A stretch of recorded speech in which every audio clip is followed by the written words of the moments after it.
আপনারা কি সেই ঘটনা শুনেছেন যখন চাঁদ ও প্রিয় নবী হযরত মুহাম্মদ সাল্লাল্লাহু আলাইহি ওয়াসাল্লামের ইশারায় দুই ভাগ হয়ে গিয়েছিল? মক্কার কিছু লোক হযরত মুহাম্মদ সাল্লাল্লাহু আলাইহি ওয়াসাল্লামের কাছে এসে বললেন, যদি তুমি আল্লাহর একজন সত্যিকারের নবী হও তাহলে তুমি চাঁদকে দুই ভাগে ভাগ করে দেখাও। সেই রাতে আকাশে 14 দিনের পূর্ণিমার চাঁদ ঝলমল করছিল।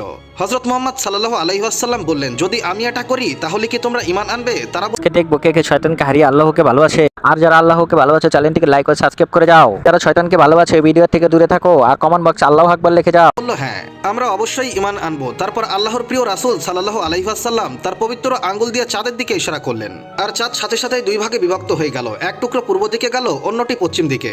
1 থেকে 2 ঘন্টা এভাবেই ছিল। তারপর দুই অংশ আবার মিলিত হলো। লোকেরা হতবাক হয়ে গিয়েছিল, কিন্তু তারপরেও তারা ঈমান আনলো না। তারা অজুহাত দেখিয়েছিল, যদি সত্যি এটা ঘটে থাকে তাহলে অন্যান্য এলাকার লোকেরাও নিশ্চয় এটা দেখেছিল।